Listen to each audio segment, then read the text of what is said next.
देवियों और सज्जनों, सबको सत सत नमन। आज मैं आत्म परिचय भाग 97 के अंतर्गत सत्यनारायण कथा तृतीय अध्याय को लेकर के उपस्थित हुआ हूं। इसे आप ध्यान पूर्वक सुनेंगे, पूरी वीडियो को सुनेंगे तो निश्चित ही आपको लाभ मिलेगा और बात पूरी तरह से समझ में आएगी। अभी तक आपने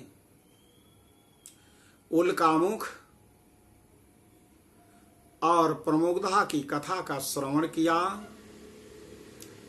अब आगे मैं आपको बता रहा हूं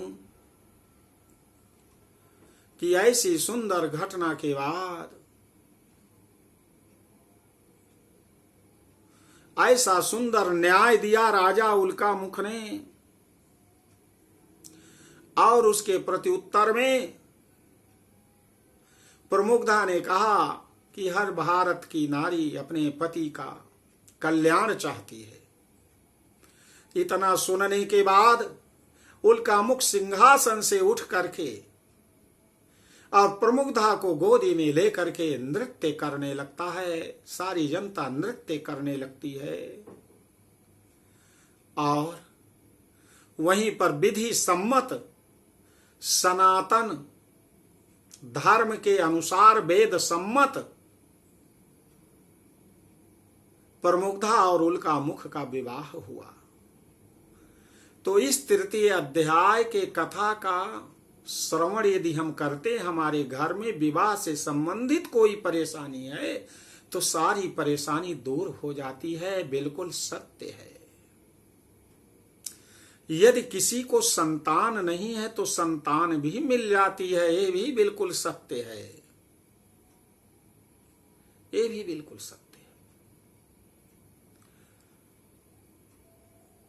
साधु नामक जो व्यापारी है, प्रसाद को लिया और कुछ प्रसाद अपने घर के लिए रख लिया और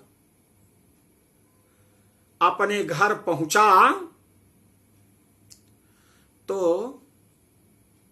अपनी पत्नी से कहा, इस संततिदायक व्रत को भार्यायै कथितं सर्वं व्रतं संततिदायकं तदा व्रतं करिष्यामि यदा मे संततिर्भवेत् इति लीलावती प्राह पत्नीम साधु सा सप्तमः। अपनी पत्नी लीलावती से कहा, हे प्रिय, ये संतानदायक व्रत है, इस व्रत का यह प्रसाद है, इसे ग्रहण कर लो और जब मुझे संतान होगी तो मैं इस व्रत को हम दोनों करेंगे अच्छी तरह से। एकस्मिन् दिवसे तस्य भार्या लीलावती सती भर्तृयुक्तानंद चित्ता भवद धर्म परायणा गर्भिणी सा अभवत तस्य भार्या सत्य प्रसादतः 10वें मासि वै तस्या कन्या रत्नं जायत। दिने दिने सा वृद्धे शुक्ल पक्षे यथा शशि नामना कलावती चेति तत्नामकरणं कृतं। ततो लीलावती प्राह स्वामिनं मधुरं वचः न करोषि किमर्थमो वै पुरा संकल्पितं व्रतम्। धीरे धीरे भगवान की कृपा उसके घर में बरसने लगी और उसकी पत्नी लीलावती गर्भिणी हो गई। इसके बाद भगवान सत्यनारायण की कृपा से उसके घर में 10वें महीने कन्या रत्न की प्राप्ति हुई। कन्या रत्न ने जन्म लिया। वो चंद्रमा के समान सुंदर शीतल स्वभाव वाली बड़ी ही अलौकिक कन्या रत्न है। अब प्रतिदिन वो ऐसे बढ़ने लगी जैसे शुक्ल पक्ष में चंद्रमा बढ़ती है। बड़ा सुंदर नाम रखा, नामकरण संस्कार करवाया। नाम रखा कलावती। कलावती नाम आदिशक्ति माता जगत जननी दुर्गा माता के 1000 नामों में सर्वोत्तम नाम है। लीलावती ने उस दिन अपने स्वामी से मधुर वचन में कहा कि हे स्वामी, हम दोनों ने पूरा संकल्पितम व्रतम ना करोसि किमर्थम, क्यों पहले जो संकल्प लिए हैं उस व्रत को आज क्यों नहीं कर लेते। साधुरुवाच विवाह समय त्वस्याः करिष्याम व्रतम प्रिये इति भार्या समाश्वास्य जगाम नगरम प्रति ततः कलावती कन्या बावृद्धे पितृवेश्मनि दृष्ट्वा कन्याम तथा साधुर्नगरे सखिभिः सह मंत्रित्वा द्रुतम दूतम प्रेषयामास धर्मभिता विवाहार्थम च कन्याया वरम श्रेष्ठम विचारये तेन आज्ञप्तश्चा दूतौ वसौ कांचनम नगरम ययौ तस्मादेकं बड़िक पुत्रम समादाय आगतो हि सः दृष्ट्वा तु सुंदरम बालम बड़िक पुत्रम गुणान्वितम ज्ञातभिर्बन्धुभिः सार्धं परितुष्टेन चेतसा दत्तवान् साधु पुत्राय कन्याम विधि विधानतः। साधु ने कहा कि देखो लीलावती, एक दिन में 2 पूजा ठीक नहीं है। हमारे जो गुरु जी हैं उनकी बड़ी लंबी पूजा होती है, तो इसका नामकरण करवा लो। जब बेटी बड़ी हो जाएगी तो विवाह के समय इस व्रत को कर लेंगे। कुछ नहीं बोली। लीलावती चुप हो गई और केवल नामकरण संस्कार करवा लिया। नाम रखा कलावती। थोड़े ही दिनों में देखते देखते उसकी पुत्री बड़ी हो गई। एक दिन पिता के समीप से वो निकलती है। कलावती प्रणाम किया, कहा बेटी आप सौभाग्यशाली हो। तो उसकी दृष्टि गई कि मेरी बेटी तो विवाह के योग्य हो गई है। अपने पहचान वाले जानकार व्यक्तियों संबंधियों सबसे कह दिया कि मेरी बेटी के लिए सुंदर वर बताइए। किसी ने बताया कि कांचनपुर नामक नगर है, वहां आपकी बेटी के लिए सुंदर वर मिलेगा। भगवान के सामने संकल्प किया है कि भगवान के सामने संकल्प किया है कि विवाह के समय व्रत करूंगा। इसलिए भगवान ने विवाह भी निश्चित कर दिया और कहा जाओ कांचनपुर नामक नगर से सुंदर व्यापारी के पुत्र को ढूंढ कर ले आओ।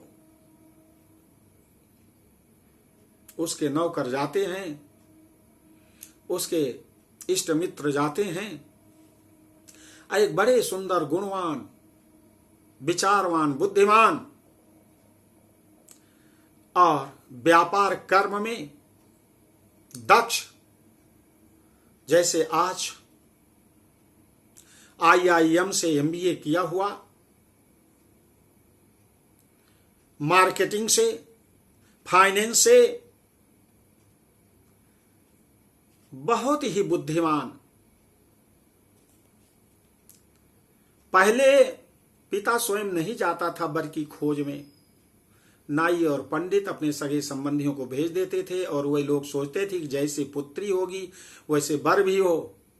आज स्वयं जाता है तो बेटी भले ही बहुत बुद्धिमान नहीं है, गुणवान नहीं है, लेकिन वर को बहुत सुंदर, बहुत गुणवान, हाई प्रोफाइल का ढूंढते हैं और पैसे के बल पर विवाह कर देते हैं। उस समय तो अच्छा लगता है, लेकिन बाद में बड़ा संकट खड़ा हो जाता है और विवाह टूट जाता है। तो ऐसा पहले नहीं होता था। एक सुंदर व्यापारी के पुत्र को लेकर के आए और अब विधि विधान पूर्वक विवाह साधु ने अपनी पुत्री का कर दिया, लेकिन भगवान सत्यनारायण के इस व्रत को नहीं किया।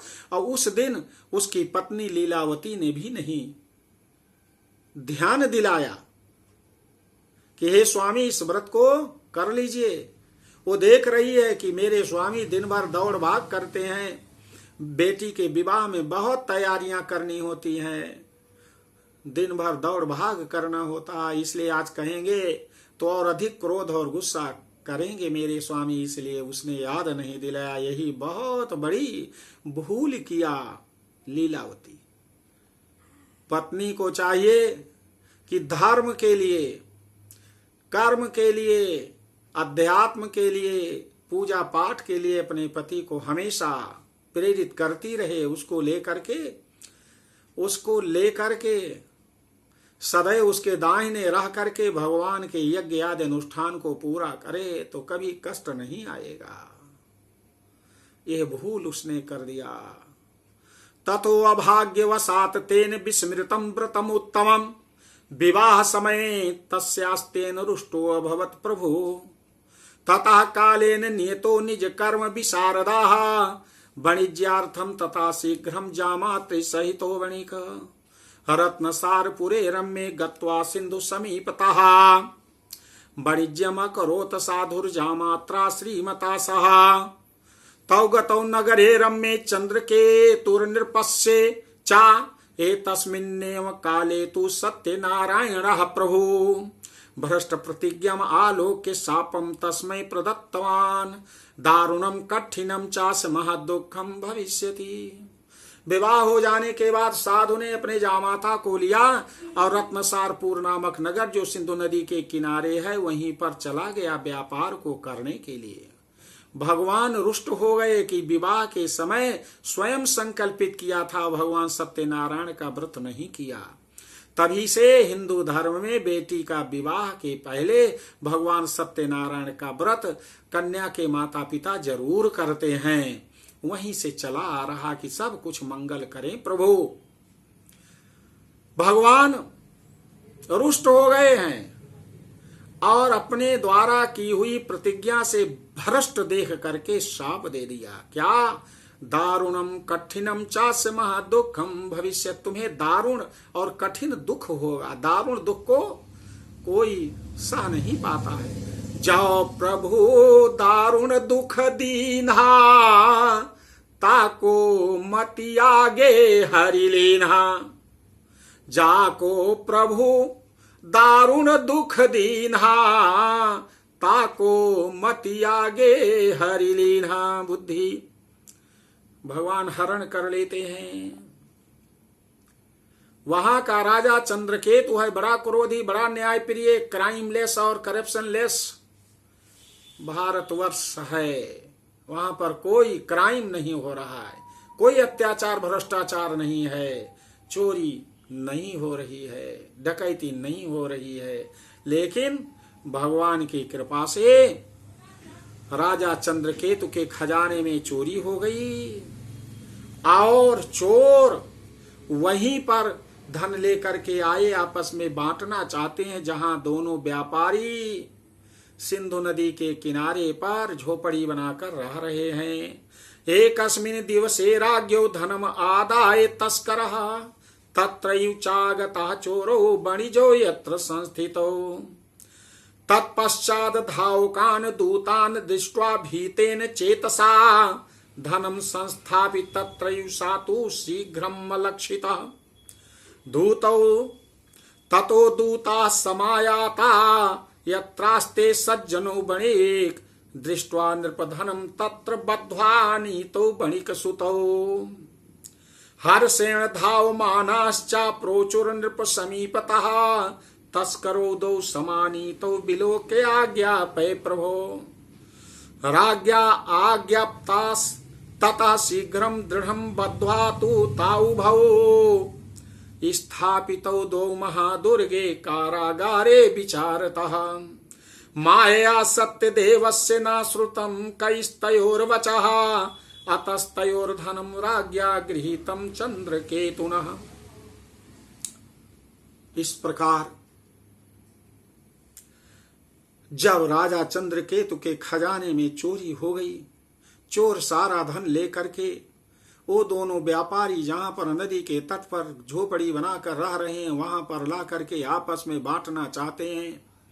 उसी समय राजा के खजाने की चोरी का समाचार मिलते ही सब विजिलेंस सक्रिय हो गया। सतर्कता विभाग और राजा की पुलिस वहां पर पहुंची जहां पर वो दोनों व्यापारी रहते हैं। राजा के सतर्कता विभाग के राजा के समस्त सुरक्षा कर्मियों को देख करके चोर वहां से धन छोड़ करके चले गए। सारा धन राजा के खजाने का मिल गया और उन दोनों को चोर समझ करके उनको हथकड़ी और बेड़ी बांध करके राजा के समीप ले आए और कहा, राजन तस्करो दो समानी तो बिलो क्या आज्ञा पाए प्रभु, मैं दो बहुत बड़े तस्कर को ले आया हूँ, देखिए और आज्ञा दीजिए क्या किया जाए इनके साथ। छोटे मोटे चोर को चोर और बड़े बड़े माफिया और डान को तस्कर कहते हैं। जो राजा के खजाने में चोरी कर ले, जो मुख्यमंत्री के कोष में चोरी कर ले, जो राष्ट्रपति के खजाने में चोरी कर ले, प्रधानमंत्री के कार्यालय में जो चोरी कर ले, वो साधारण चोर नहीं होते, उनको तस्कर कहा जाता है संस्कृत में। राजा ने कहा, इनको दृढ़ता से मजबूती से बांधो और किले के अंदर जो दुर्ग बना हुआ है वहां ले जा करके इनको डाल दो। माया सत्य देवस्य, ये भगवान सत्यनारायण की माया है और इन्होंने अपने द्वारा वचन देने पर कि स्वयं मैं भगवान के इस व्रत को करूंगा और नहीं किया, इसलिए ऐसा दुख प्राप्त कर रहे हैं। सारा धन राजा चंद्रकेतु ने उन व्यापारियों ने जो व्यापार करके अर्जित किया था, सारे धन को अपने खजाने में मिलाकर रखवा लिया, उनको जेल में डाल दिया। बोलो सत्यनारायण भगवान की जय। देवियों सज्जनों, मैंने आपको यह सत्यनारायण व्रत कथा का तीसरा अध्याय सुना रहा हूं, जरूर अच्छा लग रहा होगा। आप अपने सगे संबंधियों को मेरे वीडियो को सब्सक्राइब करने के लिए कहें, एक बार होता है, और ज्यादा से ज्यादा लोगों के पास पहुंचाने के लिए भी निवेदन करें और वो पहुंचावें जिसके पास, उनसे भी सब्सक्राइब करवाएं, लाइक करवाने की कृपा करें और कमेंट्स करने की कृपा करें। इसका अगला भाग अगले परिच्छेद में आपके सामने लेकर के मैं उपस्थित हो रहा हूँ। बोलो लक्ष्मी नारायण भगवान की जय।